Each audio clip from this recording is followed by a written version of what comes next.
dédé ìwòyí o, ìròyìn lérèfé ni mo mú wá sí etí ìgbọ́-yín. Ẹ jọ̀wọ́ ẹ wá nǹkan fìdílé láti tẹ́tí sí ìròyìn lérèfé tòní láti ẹnu ọmọ yín ìyáàfin Lydia Ọbọ́falẹ́yẹ. Àjọ tí ó ń gbógun ti ṣíṣe ọrọ̀ ajé àti owó ìlú ní kúmọkùmọ EFCC ti fi ọwọ́ ṣìnkún òfin mú ọmọ ilẹ̀ Nàìjíríà tí ó tún jẹ́ ọmọ ilẹ̀ Amẹ́ríkà kan lórí ẹ̀sùn fífi ọ̀nà ẹ̀rú àti jìbìtì kó ọkọ̀ tí owó rẹ̀ tó $20,300 owó ilẹ̀ òkèèrè $320,000 èyí tí ó jẹ́ $500 mílíọ̀nù náírà $434,088 million. Àkọsílẹ̀ ọ̀rọ̀ yìí jáde síta lórí ẹ̀rọ alátagbà X àwọn àjọ yìí ní ọjọ́ Ẹtì tí wọ́n sì tún jẹ́ kí ó di mímọ̀ wípé afurasí Adégòkè Olúwatóbi Adams kó ọkọ̀ yìí wọ ilẹ̀ Nàìjíríà lọ́nà tí ó lòdì sófin tí ó sì tún díbọ́n lọ́nà èké láti gba owó pẹ̀lú. Ẹ̀kúnrẹ́rẹ́ ìròyìn eléyìí náà wà nínú ìwé ìròyìn Punch. Ilé ẹ̀kọ́ gíga ti University of Nigeria Nsukka UNN, ẹgbẹ́ àwọn olùkọ́ ASUU, ẹgbẹ́ lọ́balọ́ba àti àwọn ènìyàn jàǹkànjàǹkàn ni wọ́n jìjọ ń bá arábìnrin àkọ́kọ́ tí ó di alága ẹgbẹ́ àwọn olùkọ́ ní ilé ẹ̀kọ́ gíga náà ṣe àjọyọ̀ ọjọ́ ìbí rẹ̀ tí ó pé 60th. Orúkọ arábìnrin náà ni Ọ̀jọ̀gbọ́n Florence Orabueze, tí àwọn ènìyàn tí ó péjọ síbi ayẹyẹ ọjọ́ ìbí rẹ̀ ń ṣàpèjúwe rẹ̀ gẹ́gẹ́ bí adarí tí ó ń ṣiṣẹ́ takuntakun, ẹni tí ó ní ipa rere lórí ètò ẹ̀kọ́ tí ó sì tún kó ipa ribiribi nínú fífún àwọn ènìyàn ní owó láti lọ kàwé lọ́fẹ̀ẹ́, mímú ìdàgbàsókè bá ètò dídarí ilé ẹ̀kọ́ gíga àti ẹgbẹ́ àwọn olùkọ́ Nsukka. Ẹ̀kúnrẹ́rẹ́ ìròyìn eléyìí náà tún farahàn nínú ìwé ìròyìn The Nation. Ìròyìn ló gbé jáde síta wípé arábìnrin Beatrice Idebasung tí ó jẹ́ ọmọ bíbí ìpínlẹ̀ Edo ṣùgbọ́n tí ó fi orílẹ̀-èdè Canada ṣe ibùgbé ti pariwo síta wípé ọkọ òun, ọ̀gbẹ́ni Efosa Surprise Okoro, tí òun rò pé tọkọtaya ni àwọn, ti fi ọ̀nà ẹ̀tàn, ìwà ọ̀dàlẹ̀ àti ìpatì rọra yọ òun sílẹ̀ nígbà tí òun sa gbogbo agbára òun láti fi jẹ́ kí ó di èrò orílẹ̀-èdè Canada kí àwọn jìjọ máa gbé gẹ́gẹ́ bí tọkọtaya. Ìyáàfin Idebasung wá ṣàlàyé síwájú nínú ọ̀rọ̀ rẹ̀ pé òun kò fẹ́ gbẹ̀san rárá, ṣùgbọ́n òun kàn fẹ́ kí ó di mímọ̀ fún gbogbo ènìyàn wípé òun kò ní nǹkan kan bá ṣe mọ́ nítorí pé ó lo ìwé ẹ̀rí ìgbéyàwó àwọn láti fi ṣe ètò ìrìnnà rẹ̀ sí orílẹ̀-èdè Canada lọ́nà àìtọ́ àti èyí tí kò bá òfin mu. Ẹ̀kúnrẹ́rẹ́ ìròyìn eléyìí náà tún wà nínú ìwé ìròyìn This Day. Ilé-ẹjọ́ àpapọ̀ tí ó ga èyí tí ó kalẹ̀ sí ìlú Àbújá ti rán àwọn obìnrin méjì kan tí àwọn òṣìṣẹ́ elétò ààbò DSS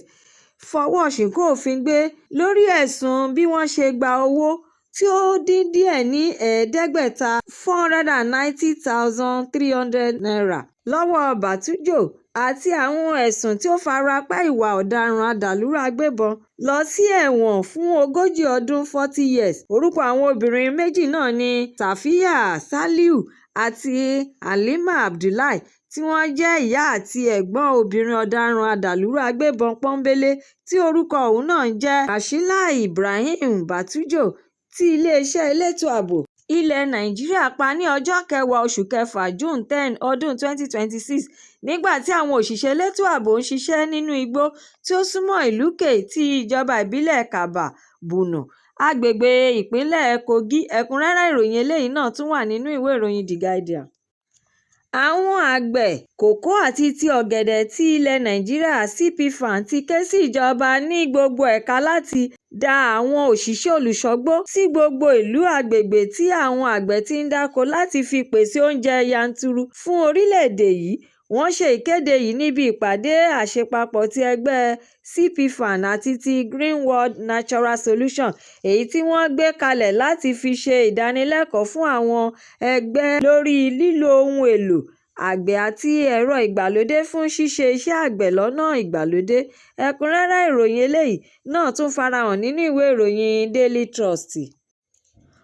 Ọ̀rọ̀ ẹ̀sùn tí aṣòfin tí ó wá láti àríwá Edo aṣòfin Adam Oshiomhole sọ síta níbi ìfọ̀rọ̀wérọ̀ tí ó ṣe ní orí ẹ̀rọ Arise News ní Ọjọ́rú wípé ìwé àkọsílẹ̀ tí wọ́n fi sọ pé kí Nassata àpótí ìdúnàgà fi lọ dúró sílé fún oṣù 6 ti Nikon pẹ̀lú ìgbésẹ̀ àìtọ́ kan nínú ti wá ṣe àfihàn ọ̀rọ̀ àṣírí mìíràn síta gbangba wálíà ayé báyìí nípa bí aṣòfin tí ó ń ṣojú ìlú Àbújá, aṣòfin Ìrètí Kìjíbe ti sọ sí ìgboro ayé wípé òun kò tilẹ̀ fi ojú kan ìwé àkọsílẹ̀ tí ìgbìmọ̀ kọ láti fi ṣe ìjìyà fún aṣòfin Nassata débìí pé òun buwọ́ lù ú rárá. Ẹ̀kúnrẹ́rẹ́ ìròyìn eléyìí náà tún wà nínú ìwé ìròyìn The Sun. Ìwé ìròyìn ló sọ di mímọ̀ fún gbogbo ènìyàn wípé nígbà tí àwọn bọ́ sí àárín ìlú ní ọjọ́ Ẹtì láti lọ mọ ipò tí owó epo pẹtiró wà ni àwọn rí pé ilé-iṣẹ́ ìfọpo ti Dangote ti ṣe àtìlẹ́yìn fún ilé ìtajà epo MRS láti dín owó epo pẹtiró kù sẹ́yìn díẹ̀. Wọ́n wá tẹ̀síwájú nínú àlàyé wọn wípé owó epo tí ó jẹ́ $1,300 ($1,317) tẹ́lẹ̀ fún jálá epo kan ti wálẹ̀ sí $1,200 ($1,241) ní ìlú Àbújá. Ìgbésẹ̀ yìí wáyé lẹ́yìn ọjọ́ mẹ́ta tí iléeṣẹ́ ìfọpo rọ̀bì Dangote gé $1.95 kúrò lórí epo jálá kan tí epo rọ̀bì náà dín díẹ̀ ní 80 owó ilẹ̀ òkèèrè $80 fún àgbá kan. Ẹ̀kúnrẹ́rẹ́ ìròyìn eléyìí náà tún farahàn nínú ìwé ìròyìn Daily Post. Iléeṣẹ́ ọlọ́pàá ti ìpínlẹ̀ Èkó ti ránṣẹ́ pé olùkọ́ akẹ́kọ̀ọ́ àti àwọn tí ìṣẹ̀lẹ̀ ikú akẹ́kọ̀ọ́bìnrin kan tí ọjọ́ orí rẹ̀ kò tíì ju 13 years lọ, ẹni tí orúkọ rẹ̀ ń jẹ́ Mamuna Sani Salisu, olùgbé inú ọgbà ilé-ìwé St. Louis Secondary School láti fi ọ̀rọ̀ wádìí ohun tí ó fa ikú akẹ́kọ̀ọ́bìnrin náà. Ìgbésẹ̀ àyẹ̀wò ìwádìí yìí kò ṣẹ̀yìn ìwé ẹ̀sùn tí àwọn ìdílé akẹ́kọ̀ọ́ olóògbé náà kọ láti mọ ohun tí ó fa ikú ọmọ wọn, èyí tí wọ́n ní ó kú ní ọjọ́ 13 oṣù kẹfà June 13 lẹ́yìn ìgbà tí àwọn aláṣẹ iléèwé náà fi tó àwọn ìdílé ọmọ náà létí wípé ó ń ṣe àìsàn tí àwọn sì ti gbé lọ sí ilé ìwòsàn níbi tí ó ti ń gba ìtọ́jú, tí ẹ̀gbọ́n rẹ̀ obìnrin sì lọ sí ilé ìwòsàn International Clinic ní kété tí wọ́n gba ìròyìn yìí ní nǹkan bíi déédé agogo 7:20 7:20 p.m. alẹ́. Nígbà tí ó dé ilé ìwòsàn náà ni wọ́n sọ pé ó ti kú kí ó tó agogo tí wọ́n fi tó wọn létí. Ẹ̀kúnrẹ́rẹ́ ìròyìn eléyìí náà tún wà nínú ìwé ìròyìn Nigeria Tribune Online. Iléeṣẹ́ ọlọ́pàá ti orílẹ̀-èdè Nàìjíríà NPF ti kéde agbẹnusọ tuntun fún iléeṣẹ́ wọn, ẹni tí orúkọ rẹ̀ ń jẹ́ Inedu Okonkwo, Chief Superintendent ti ọlọ́pàá CSP. Agbẹnusọ tí wọ́n ṣẹ̀ṣẹ̀ yàn yìí ni wọ́n fi rọ́pò Anthony Placid tí ó jẹ́ igbákejì kọmíṣánná ti ọlọ́pàá DCP, ẹni tí wọ́n yàn ní nǹkan bíi oṣù 3 sẹ́yìn lẹ́yìn ọjọ́ tí wọ́n yan ọ̀gá àgbà pátápátá Ọlátúnjí Dìísù sípò. Àrígbámú orísun ìròyìn láti olú iléeṣẹ́ ọlọ́pàá sọ fún ìwé ìròyìn wípé ọ̀gbẹ́ni Placid ni wọ́n ti gbé lọ sí iléeṣẹ́ ọlọ́pàá ti ìpínlẹ̀ Èkó láti lọ jẹ́ ọ̀gá ẹ̀ka ètò finance àti ti administration nítorí pé ipò náà ti ṣófo láti ìgbà tí ẹni tí ó wà ní ipò yìí, Khan Saliu, kú lẹ́yìn àìsàn ráńpẹ́. Ẹ̀kúnrẹ́rẹ́ ìròyìn eléyìí náà tún farahàn nínú ìwé ìròyìn Premium Time. Ààrẹ ilé ìgbìmọ̀ aṣòfin Godswill Akpabio ti gbóríyìn fún mínísítà ìlú Àbújá Nyesom Wike fún gbígba iléeṣẹ́ China Civil Engineering Construction Corporation CCECC láti ṣe iṣẹ́ àkànṣe ọ̀nà tuntun tí ibùsọ̀ kìlómítà 7 tí ó so àwọn ìlú àti agbègbè tí ó yí ibùdókọ̀ òfurufú ti Nnamdi Azikiwe International Airport Abuja ká.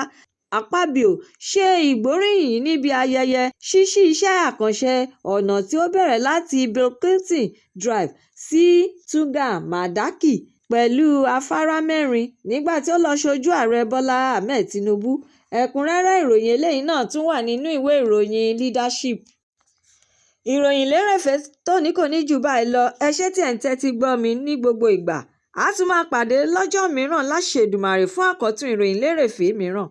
Ẹ má ṣe aláìlọ kàn sí YouTube channel ìròyìn lérèfé kí ẹ jọ̀wọ́ kí ẹ bá mi subscribe, kí ẹ má tún gbàgbé fi èròǹgbà yín ránṣẹ́ sórí rẹ̀ kí ẹ bá lè máa ní àǹfààní láti máa gbádùn ìròyìn lérèfé síwájú àti síwájú sí i. Ẹ ṣé mo dúpẹ́. Ó dàbọ̀.